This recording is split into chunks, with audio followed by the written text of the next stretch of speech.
भारतीय शहर अहमदाबाद में मुसाफिर तैयारा गिरकर तबाह हो गया है। मुझे तो जब ये खबर मिली थी तो फौरन जो मुझे पहला वसवसा जिसने आके घेरा वो ये था कि अल्लाह ताला खैर करे कि ये घूम घुमा के ये अब बात पाकिस्तान के ऊपर ना आ जाए। और ये जब इस वक्त शुरू करेंगे they will start from the rear ये जो rear end of your air bases और बॉम्ब करते करते आके आएंगे, ये आपको तबाह करेंगे।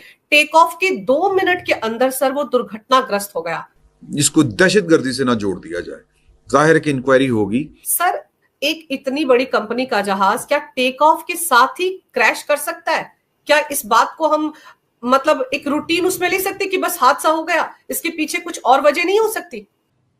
जो पाकिस्तान के आर्मी चीफ हैं वो एक ऐसे वक्त में अमेरिका में मौजूद होंगे जब ईरान पर इसराइल और मुमकिना तौर पर अमेरिका का हमला होगा। अब मुझे एक चीज़ जो मैं समझ नहीं पा रही हूँ एज ए जर्नलिस्ट, क्योंकि मैं ज़ाहिर है इस चीज़ की कोई एक्सपर्ट तो नहीं हूँ, लेकिन मुझे समझ नहीं आ रही कि जिस वक्त भी कोई भी प्लेन जो है उसमें कोई ट्रैवल कर रहा हो या उसको उड़ाना हो तो फिर फ्लाई करने से पहले यकीनन उसकी चेकिंग होती है। ये सोचने वाली बात है और इसमें एक तरह से लग रहा है कि कहीं ना कहीं ये पॉसिबल सैबोटाज भी हो सकता है। We can not say anything. वज़ीर-ए-आज़म इमरान खान साहब के रूस के दौरे के मौका पर हुई थी जब रूस ने यूक्रेन पर हमला कर दिया था, और इस टाइम पे आप समझ लीजिए ये हुआ है अहमदाबाद के एयरपोर्ट पे, और वो भी G7 के मीटिंग से पहले।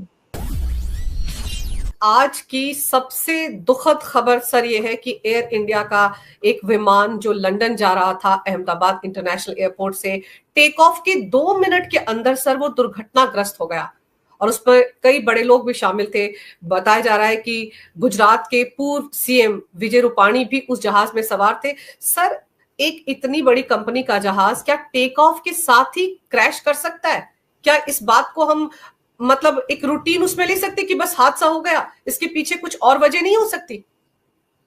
देखिए, जो जहाज है बोइंग 787 ड्रीम लाइनर था, और आपको ये मालूम है कि एक जहाज की मेंटेनेंस चेकिंग बहुत ज्यादा होती है।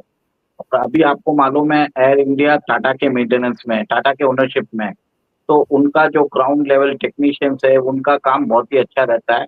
तो कहीं ना कहीं मेरा ये मानना है कि एक तरह से आपने जिस हिसाब से बताया है कि 2 मिनट के अंदर ही क्या जहाज एक तरह से किसी भी, देखिए इंटरनेशनल एयरपोर्ट है, इंटरनेशनल एयरपोर्ट के पास किसी भी बिल्डिंग की दीवार से जाके टकरा सकता है। ये सोचने वाली बात है और इसमें एक तरह से लग रहा है कि कहीं ना कहीं ये पॉसिबल सैबोटाज भी हो सकता है। We can not say anything, क्योंकि इसमें ट्विन इंजन है, इसकी मेंटेनेंस अच्छी तरह से होती है और आज तक ऐसा कोई हादसा हुआ नहीं है। और जिस हिसाब से बताया जा रहा है कि इंजन फेलियर है, ऐसे थोड़ी कोई इंजन फेलियर ऐसे ही हो जाता है।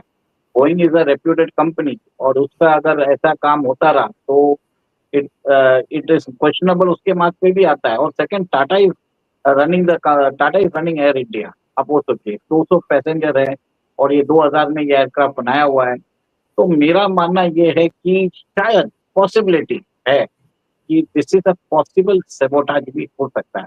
देखिए, एक चीज देखिए, G7 की समिट भी हो रही है कनाडा में, और वहां पे हमने देखा है कि कैसे खालिस्तानी लोग हैं वहां पे एक तरह से तैयारी कर रहे हैं कि एक तरह से पीएम मोदी के विजिट के टाइम पे वो वहां पे प्रदर्शन करें। और हमने देखा है कि कैसे पन्नू ने बार बार रिपीटेडली कैमरा में बोला है कि आप एयर इंडिया पे ट्रेवल मत करिए, और एक तरह से उसने बार बार बोला है। और इस टाइम पे आप समझ लीजिए ये हुआ है अहमदाबाद के एयरपोर्ट पे, और वो भी G7 के मीटिंग से पहले। तो इसमें एक तरह से पॉसिबल खालिस्तान एंगल हम रूल आउट नहीं कर सकते, ये मेरा मानना है। और एक तरह से आप ये देखिए, वो तो कंफर्मेशन इंक्वायरी होगी उसी के हिसाब से बोलेंगे, बट ऐसे ही कि कोई एयरक्राफ्ट किसी भी बिल्डिंग की छत से दीवार से जाके टकरा सकता है, ये पॉसिबल नहीं, ये अप्रत्याशित है। और सर वो भी तब जब ये कोई छोटा मोटा एयरपोर्ट तो है नहीं, इंटरनेशनल एयरपोर्ट है, इतने बड़े विमान वहां से हर रोज उड़ान भरते हैं, कई कई विमान वहां से जाते हैं, रूटीन में जाते हैं। तो ऐसे में अचानक से एक दीवार से जाकर जहाज टकरा जाए, ये बात किसी के गले नहीं उतरती सर। और वो भी अगर हम ये मानते हैं कि चलो इंजन में खराबी आ गई, सर इतना बड़ा बोइंग विमान है, दो दो इंजन होते हैं, और टेक ऑफ से पहले तो कितनी सारी फॉर्मेलिटी होती है कि इंजन को कितनी बार चेक किया जाता है इंजीनियरिंग विंग की तरफ से। आपने बरोबर बोला है कि इंजीनियरिंग विंग उसको चेक करता है, उसकी बार बार उसकी एक तरह से टोटल चेकअप होता है। और ये सोचिए नया नहीं है, बार बार हो ही रहा है। और टाटा का प्लेन है तो टाटा के पास तो इंजीनियरिंग वो सब चीज रहेगा, कोई वो लापरवाही बरतने वाले नहीं है, क्योंकि टाटा का खुद का ब्रांड नेम भी वेरी मच इम्पोर्टेंट होता है, बोइंग का नाम इम्पोर्टेंट होता है।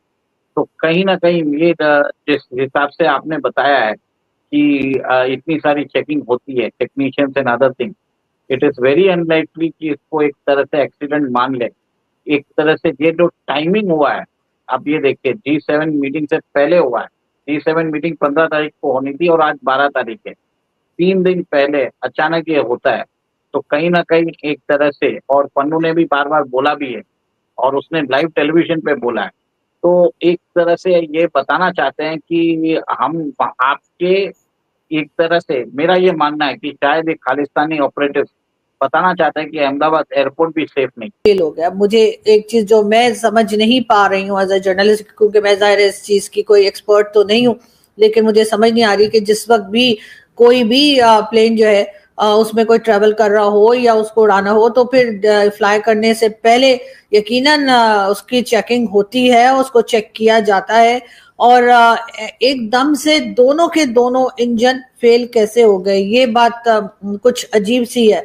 लेकिन यकीनन हादसे होते हैं और इस तरह के हादसों में इस किस्म की चीजें जो हैं वो हो सकता है कि हो जाती हों। लेकिन मुझे जो अभी तक मैंने जहां अपने दोस्तों से पूछा, भारत में बात की, तो बताया यही गया है कि जी वैसे तो कोई किसी किस्म का, जैसे अगर हम कहें कि ऑयल टैंक वगैरह के गिरने की कोई फुटेजेस नहीं है कि कहा जाए, ये समझा जाए कि ऑयल टैंक जो है वो गिर गए थे या कोई बात है। हाँ, ये जरूर बताया जा रहा है